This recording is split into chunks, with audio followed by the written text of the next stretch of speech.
आज की क्लास में हमको आपको जानना है परिमेय संख्या और अपरिमेय संख्या। आप लोगों ने देखा होगा कि परिमेय संख्या क्या होती है, अपरिमेय संख्या क्या होती है। आज यहाँ पे इसमें थोड़ा सा विस्तार से हम लोग चर्चा करेंगे, ठीक है। अगर आप लोग को वीडियो अच्छा लग रहा हो तो आप लोग हमारे चैनल से लगातार जुड़ जाइए और इसको आगे भी बढ़ाते रहिए जिससे लोगों तक पहुंच जाए, क्योंकि बहुत से लोग की आवश्यकता है किस प्रकार हम लोग टीटी निकालें, तो ये एक माध्यम बन सकता है। तो आप भी एक माध्यम उनका बनिए। चलिए हम देखते हैं परिमेय संख्या, जिसको हम अंग्रेजी में बोलते हैं रेशनल नंबर। परिमेय संख्या किसे कहते हैं? परिमेय संख्याएं, इसको हम बोलते हैं रेशनल नंबर्स।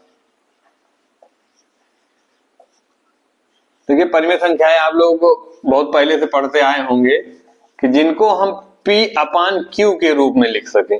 जहां पे P क्या है, ये अंश है, Q हर है। इसको हम एक भिन्न के रूप में लिख सकते हैं और P जो है ये पूर्णांक होना चाहिए। क्या होना चाहिए? पूर्णांक। और Q भी पूर्णांक होना चाहिए। Q भी यहाँ पे क्या होना चाहिए? पूर्णांक। P भी पूर्णांक हो, Q भी पूर्णांक हो। पूर्णांक कल आप लोगों ने पढ़ा ही था, पूर्णांक क्या होता है उसके विषय में आप लोगों को जानकारी हुई है। और एक शर्त और होती है, Q is not equal to zero. जो ये इसका हर होता है ये किसी भी सूरत में जीरो नहीं हो सकता है। तो ये हमारी क्या कहलाती है? परिमेय संख्याएं। जैसे 3/4, तो क्या ये परिमेय संख्या है? जी हाँ, ये परिमेय संख्या है, क्योंकि इसको हम देखो P अपान Q के रूप में लिख सकते हैं और Q is equal to not zero, तो यहाँ पे जीरो भी नहीं है। और ये भी पूर्णांक है, ये भी पूर्णांक है। पूर्णांक आपने देखा था कल, धनात्मक भाग भी होता है पूर्णांक, ऋणात्मक भाग भी होता है, और जीरो तो नीचे नहीं होगा, ऊपर जीरो हो सकता है। तो ये हमारी परिमेय संख्या है। तो क्या 5 परिमेय संख्या है? तो आप लोग कहोगे तो P के अपान Q के रूप में नहीं लिखा जा सकता है। नहीं, तो इसको भी लिख सकते हैं, क्योंकि किसी संख्या में अपान 1 अपने आप से लगा सकते हैं, इससे इस संख्या पे कोई प्रभाव नहीं पड़ता है। ये भी 5 भी एक परिमेय संख्या है। जब ये सब परिमेय संख्या है तो अपरिमेय संख्या क्या होगी उसको आगे देखते हैं। ये क्या हो गई? परिमेय संख्या। और आगे चलो थोड़ा सा और बढ़ते हैं। क्या 3.14 बटे 2.25 क्या ये परिमेय संख्या है? जी हाँ, ये भी परिमेय संख्या है, क्योंकि परिमेय संख्या ये कहता है कि अगर कहीं पे पॉइंट आ जा रहा है, दशमलव आ जा रहा है, उसके बाद के जो अंक हैं यदि वो समाप्त हो जा रहे हैं तो संख्या परिमेय संख्या होती है। अगर समाप्त नहीं हो रहे हैं, यदि बार बार दोहराए जा रहे हैं, सपोज दैट यहाँ पे 2.39, फिर 39 आ रहा है, फिर 39 आ रहा है, तो इसका मतलब ये भी परिमेय संख्या है। यहाँ 4.25 ऐसे आ रहा है, तो ये सब भी परिमेय संख्या है।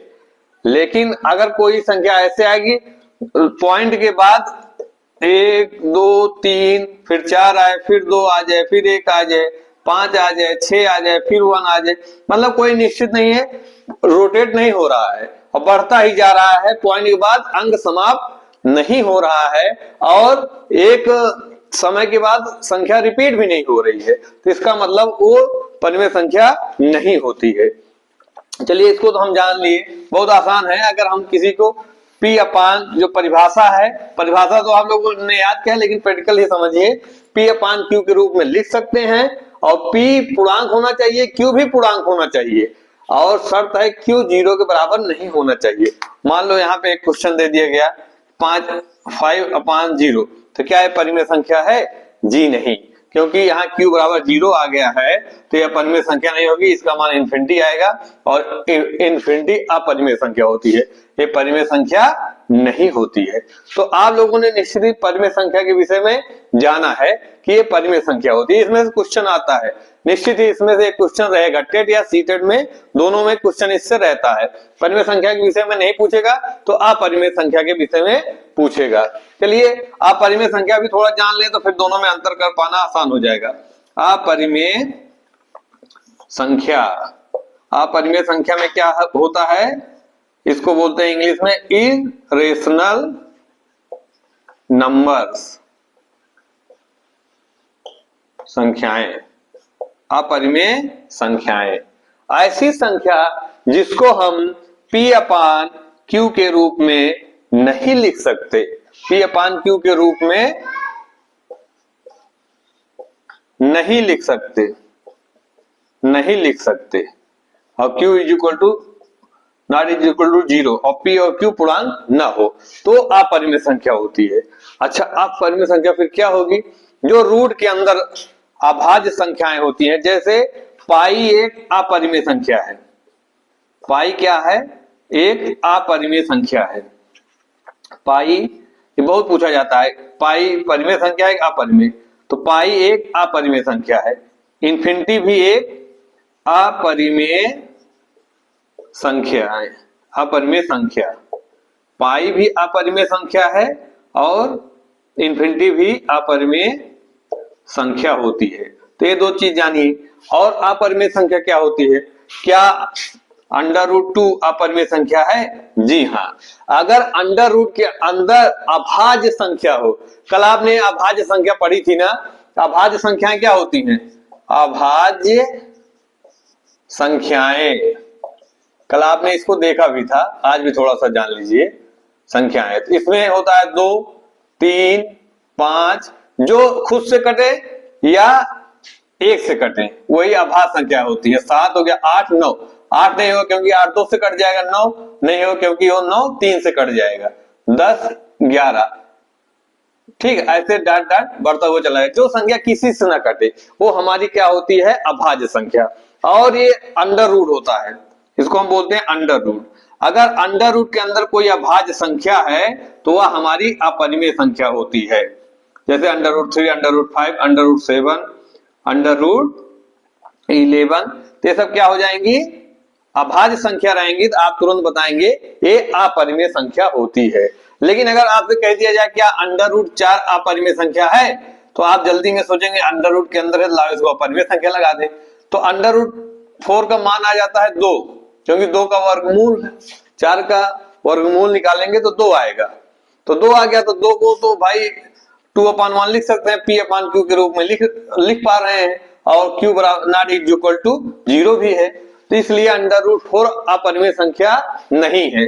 तो क्वेश्चन ये ऐसे ही आते हैं। तो बस ध्यान हमको ये देना है, एक तो पाई को ध्यान दे लीजिए, पाई हमारी अपरिमेय संख्या है क्योंकि इसका मान निश्चित नहीं होता है, बदलता रहता है। पाई का जब मान निकालेंगे तो आगे बढ़ता जाएगा। इसलिए पॉइंट के बाद एक समय के बाद गिनती रिपीट नहीं होती है, वो अदला बदली जाती है। इसलिए पाई हमारी अपरिमेय संख्या है, इन्फिनिटी हमारी अपरिमेय संख्या है, और रूट के अंदर जितने भी अभाज्य संख्याएं होंगी वो सब हमारी अपरिमेय संख्या हैं। बाकी जो संख्याएं बचती हैं वो सब परिमेय संख्याएं कहलाती हैं। तो आप दोनों में अंतर आप लोगों ने सीखा होगा कि परिमेय संख्या क्या होती है, अपरिमेय संख्या क्या होती है। अब इस पे क्वेश्चन कैसे बनता है, आइए इसको हम समझ लेते हैं। अगर इसको तो हम पढ़ लिए हैं, लेकिन जब भाई क्वेश्चन ही नहीं कर पाएंगे एग्जाम में तो क्या फायदा ही पढ़ने का।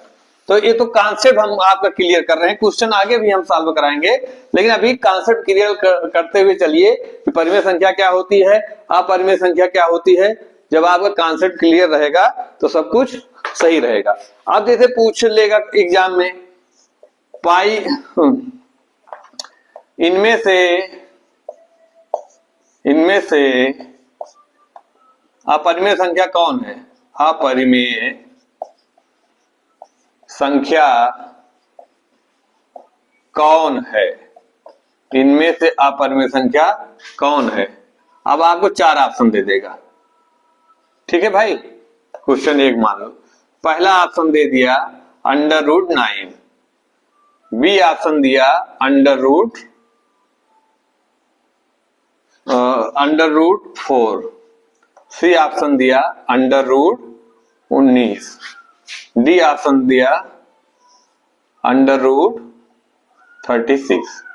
अब इसमें से कहेगा इनमें से अपरिमेय संख्या कौन है। अब आपका कॉन्सेप्ट क्लियर नहीं तो आप कंफ्यूज हो जाओगे कि भाई √9 है, √4 है, √19 है, √36 है, तो आप सब देखने में लग रही है अंडर रूट के अंदर है।